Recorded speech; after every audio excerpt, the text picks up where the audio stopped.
Welcome to the Ricky Matthews Show. Hope you're having a great day as we continue to celebrate all the amazing people across the state of Mississippi who are working so hard to make this such a great place to live, work, and play. Hey, listen, I want to thank you so much for the feedback that I've gotten, not only on the columns that I've written recently. I probably will start writing a little bit more. There's a lot of pent-up demand, as I was sharing with Hunter Dawkins recently on this show. I have things I want to share. I wrote a column about the changing media landscape and also about Doge. And you can read them at my personal Facebook page that's up to nearly 90,000 interactions. That's amazing to me, but it's been shared a lot. So I think people want to talk about what's happening in America. They really do. And while it's happening in our nation's capital and around the world, the decisions that they're making, all politics is local. We know that. I mean, that's the way it works. And so I appreciate the feedback on that. And also the feedback that I've gotten from my conversations in the past few weeks. And listen, the one that I had last, Wednesday with Laurie Jackson, my missionary friend from Ukraine. If you'd missed that conversation, you should really go listen to it. It's a very, very special discussion. She and I have been touching base together on this show for 3 years now, and as we hopefully near some peace, some sustained peace, it was interesting hearing from her perspective how difficult this moment is for them because they've got so much invested in it. And so if you missed that conversation, it was really, really, really, really special. So anyway, thanks for the feedback. We really appreciate it. Thank you for listening on SuperTalk Mississippi, and for whether you listen on radio, which I always say radio is king, Facebook or YouTube or your favorite podcast or SuperTalk TV. There's so many ways to interact with this show. You can go to the Ricky Matthews Show Facebook page, or really even to my personal Facebook page, and I'll say things there I may not say on my other platforms. And like it or not, you can unfriend me if you want to, but I do like to engage people because I want to hear people's perspective. I'm not trying to divide, or I'm not trying to polarize or even incite anything other than to hear from friends who have different points of view. And it helps me. It really helps me on this show, to be honest with you. So that is important. So, look, one of the great things about doing this show is I get a chance to check in with the mayors. I think we are definitely one coast. There's a wonderful diversity that exists in each of the cities of coastal Mississippi. Each has its own unique sense of place. But we have a lot of common issues regionally, and I think it's terrific that our mayors actually get together in a number of different forums over the year to not only break bread together and enjoy each other's company, but also talk about the issues that are important to them. And so they know what's happening in each other's community. I think that's a terrific thing that they do. But I love checking in with them. And today I've got the opportunity this morning, in this first segment, to visit with my friend Jimmy Rafferty, who's the mayor of the city of Pasquotank, someone that I've enjoyed checking in with now for quite a while. Jimmy, how you been? I'm doing fine. Learning each day, Ricky. I know you are. Well, you love your city. Like a lot of mayors, you had a very successful HR career, human resources career, before you retired, and then you came back to your city and you ran for mayor and you became mayor. But that fits the description of a lot of mayors. They all had very successful careers and have decided to give back to their community. Most didn't have to, but they just did because they felt that was what they wanted to do. You share that passion, don't you? I really do. And what I'm finding out is that, politics, it's about bringing people together. And that's what I did in HR for 35 years across the globe. You have to find a way to bring people together to solve problems. I know you do. Hey, there's been some interesting rankings out recently. I don't know the source of these, but I've heard that Pasquotank was rated number one safest city in the state of Mississippi. Also, the marina got a number one rating. What was the source of that? And congratulations, incidentally. Well, it was called the Property Club. It came up with the rating Pasquotank as the number one safest city in the state of Mississippi. And it was amazing. One statistic said that, our crime rate is 96% below the national average. Now, let me tell you why we have this rating. It's our law enforcement, our court system. I mean, we have a police chief there in Freeman, very involved with the community, very involved with his church, goes on retreats, active in the Knights of Columbus. Our city judge, Skip Negrata, he's got a heart about this big. I've seen him cry when, some teenagers might get into trouble, come before him, and the parents don't even show up. That's a problem. When you see things like that and him getting involved, helping come up with solutions to things like that. And then the churches, we have six different churches here in town. And it's a very, very close-knit community. And it really comes down to community involvement. And I think that's what sets Pass Christian apart. It is. And, it's interesting, too. Even though you have such a great safety rating, it still has to break your heart when, crime happens. I mean, you just can't control everything. You know what I mean? You can put a system in place that helps keep people safe and, comes down hard on those who break the law. There's obviously redemption opportunities in that system as well. But it does break your heart to see what's happening in the world today, doesn't it? It does. And then a big part of, we have a Walmart here in Pass Christian. A lot of this is, shoplifting and things like that. And that's just, these people, they're doing, and some people, they don't even need to shoplift. Those are the ones that just really, and that's what really gets you. And I think one thing is that, but if we can identify those people in need, those are the ones that need help. And I think that's what I've tried to do and working with our law enforcement and things like that. It's really, let's find the people in need and let's see if we can do something to help them. I had a friend of mine who was at Home Depot recently. This is amazing to me. I've personally never seen this, but someone came in and put a boxed, I think it was a lawnmower, some big piece of equipment, on a cart and just rolled right out to their car. Didn't pay for it. And look, the workers there saw it happen. And they said that we're not in a position where we can, we've been asked not to confront situations like that. What? Are you serious? Now, what in the world has emboldened people to do something like that so obvious? The world I came from would have never accepted that. No, absolutely not. People should be held accountable. No ifs, ands, and buts. And I think that's the mentality from our law enforcement and our court system, is that when people do something wrong, they have to, be accountable. Listen, I've had, as you well know, I've had a number of shows about the shaggy charter docks at the marina. And in fact, Ronnie Daniels is a regular guest, not only on this show, but also SuperTalk Outdoors. I mean, there's great advocates for the city. But when you think about the marina and what the marina, for people who come to the marina and see it and participate, the opportunity to be engaged in that community around the harbor itself, the marina has really gotten a lot of positive attention, hasn't it? It really has. And you look at where we are right now. We had over $3 million of damage from Hurricane Zeta and Ida. And working with FEMA, at times it's been a challenge. But we have our current fire chief, Diamond Woodman, and he's just been really an excellent point person with FEMA. And it's all about documentation. And he's been very effective in working with FEMA and getting our reimbursements for the damages. And then also getting back to Ronnie, look at that, what he's established there. They're one of the top rated ones in the country as far as charter boats.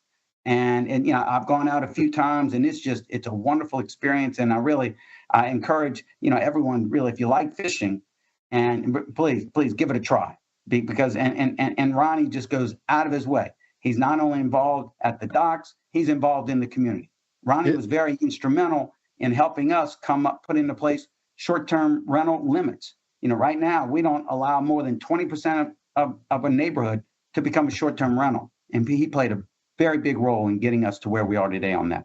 Yes, and then Remmer Covington Jr., you see the partnership he has with the charter boat community. That's right. And if for people who, I say this on the show a lot, but it's a great reminder. People might be thinking about, and we need to go on a quick little vacation. People ought to think about maybe doing a staycation here, or just to spend the day. Go drive over to Bay St. Louis and see what's happening there. Spend some time in Pass Christian walking around downtown. Go down and see the Shaggy's charter docks for yourself. Have lunch there. But watch how people who visit this area are engaged. They come back from a fishing trip and they clean their fish and they go upstairs and cook them, and it's just such a cool thing. And one of the points that they make, and this is, Ronnie spent some time down there. Remmer actually was a charter boat captain down in Venice, so he knows this. So if you go to Venice, You got great fishing. You have to run a pretty good ways, but you have some great fishing. But you don't have anything else. Here, families can go fishing and also just, park in the same spot and then go for a walk downtown. That's a unique thing, man. And when you bring it all together, it is super special. Yeah, well, of course, you have the beach and the harbor. That's our number one attraction here in Pasquishan. And I mean, just looking at a harbor, we have a wonderful harbor master, James Butcher and Jennifer Lozana. They just do a fabulous job of getting also involved and engaged with the pleasure boat people or the shrimpers and so forth. So it's really that relationship with people. I think that's what really has made our marina so special. Hey, when we come back, we'll continue our conversation. Just checking in with Coast Mayors today. It's the city of Pasquishan. We'll talk about how important the school district is to Pasquishan. We'll see you after this break. Welcome back to the Ricky Matthews Show from the Citizens Bank Studio. I'm looking at Kyle, which we do this show remotely, so I can see his pretty picture every day. This man of many, many talents who keeps this show very much on track. Hey, Kyle, I really appreciate what you do to support us, man. We should talk more. Oh, we're good.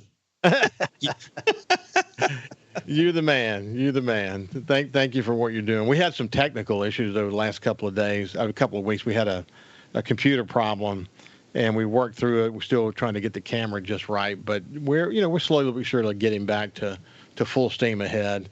We're going to try some new technologies, incidentally, to maybe improve the quality of the sound and the picture and make things a little bit more reliable. But it's been great working through that because Kyle doesn't miss a lick.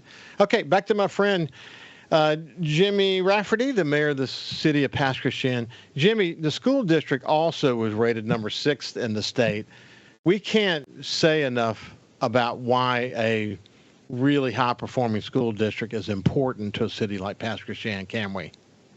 No, it's unbelievable. Our school district is ranked 6th in the state, and that is phenomenal. And it's all about leadership and involvement on parts of parents. And so, leadership of the administration, Dr. Carla Evers and her staff, they just do a wonderful job. And what's so amazing about a school system today is that a senior or a junior, they can take college placement courses. They can actually go to college as a sophomore. That is amazing. And that's a public school in our city. It's amazing. I mean, you look at all of Harrison County, they're all A-rated schools. I mean, we just have wonderful leadership, and look what the state has done. I think at one point we were ranked 50th in the nation last. Now I think we're 31st, in the state, and that's because the state leadership has made the right investments in that, and as a result, hopefully we're going to be able to keep people on it. People get a degree or whatever, they stay here in Mississippi. We want them to do it, man. That's why I feel so strongly about.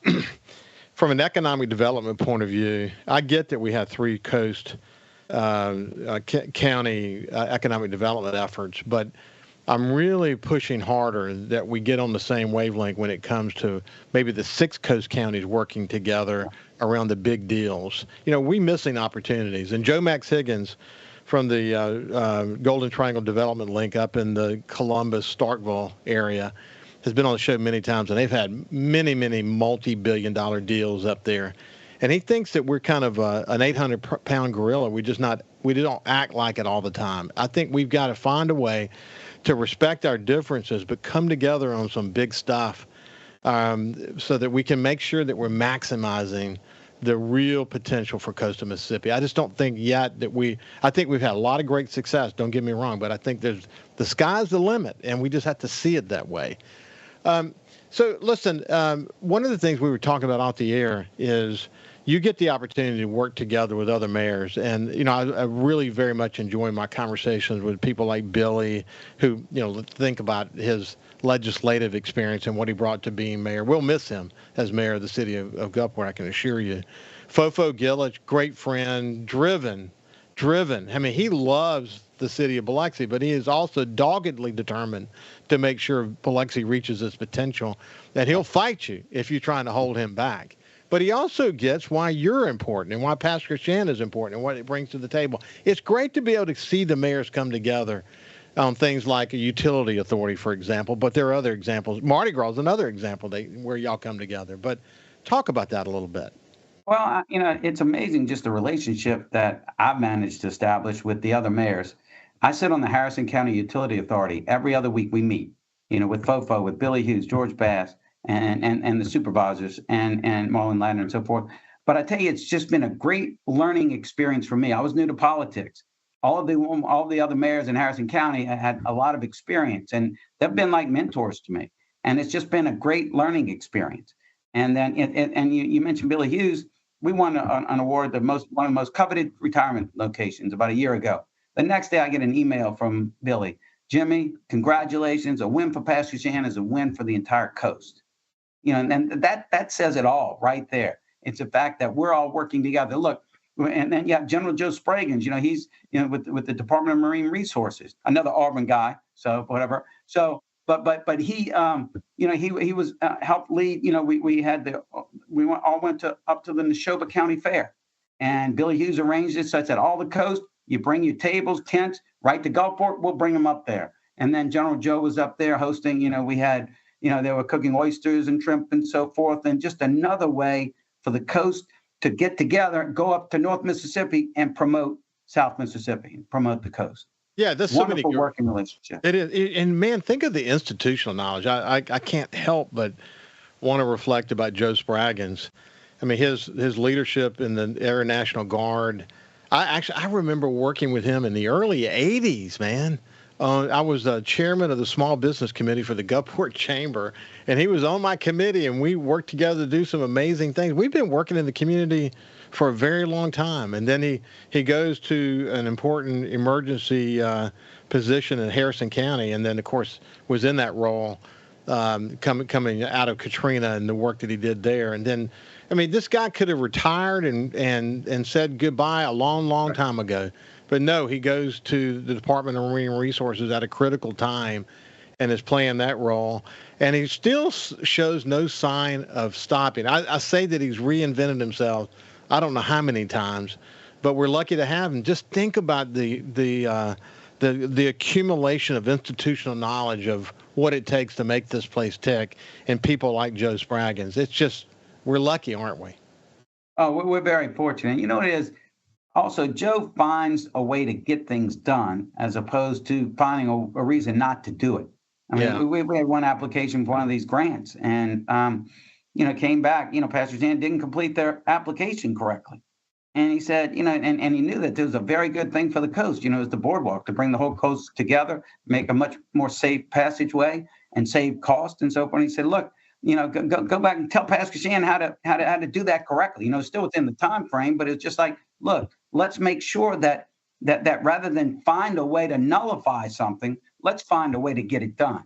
And I've tried to sort of emulate exactly that sort of strategy, that when something is right in your heart, that's when you fight for it. Well, listen, as we also mentioned, Mardi Gras is an opportunity. I mean, you guys find reasons to get together. I think in the past you had in fact, just last year you had 8 mayors participate in the Pascagoula Mardi Gras parade. It's awesome to see that, isn't it? Oh, it was unbelievable. And this year we're expecting more. So, I mean, they've all been calling. A few of them, 5 of them are staying with me. So it's amazing how, once and it's amazing through the Mississippi Municipal League, I've gotten to know these other mayors. And, you have Toby Barker, Charlie Dumas from Prentice and so forth. And then Patty Pettit, the whole way up from Woodland up in North Mississippi. So just a great group of people, and then coming down here, and then we all get together and just have a lot of fun together. We really do.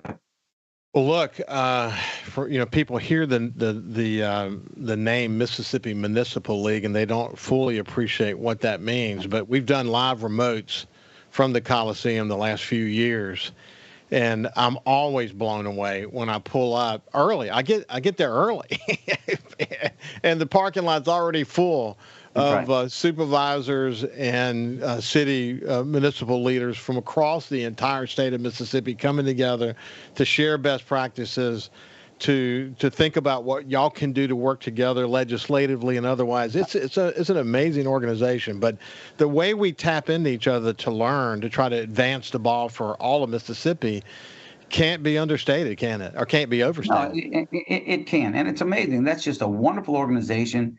bringing all the cities. What do we have? 297 cities in the state of Mississippi, and it's just a great way of bringing them together. One thing I was involved with this year is we helped over 10 small towns get health insurance for their employees, whereas before they were so small they couldn't get it. They might have one or two, they might have a city clerk or whatever, and that's it. We were able to help through the Mississippi Municipal League. We were able to help 10 small towns get health insurance for their employees. That's just a really good thing, to help towns. And man, it is. And when you guys get together on a legislative agenda and decide to go with one voice, it's hard to ignore that group, isn't it? And it is. I mean, look, I think, last year the MML, I think Kenny Holloway was our point person there from MML as far as mayors. We had it whereby what we did is we played a part in coming up with some very positive changes to the PERS system. So it was an amazing thing how, that voice, everybody comes together, the mayors work with their state legislators, and then we're able to affect positive change. It's going to be interesting. That's PERS is the state retirement program for people who don't know that acronym. But the reality is big decisions yet that need to be made around that in terms of, looking at the future funding obligations and whatever. Every state, every city, every county in the United States is wrestling with this one. That is for sure. Listen, Jimmy, it's been a pleasure to spend some time with you, my friend. Thank you very much. And hopefully we get to see you here at Mardi Gras on Sunday. Yeah, take care. It's been a pleasure to spend some time with you. This has been Jimmy Rafferty, the mayor of Pass Christian. Hey, when we come back, we'll continue the conversation. We'll see you after this.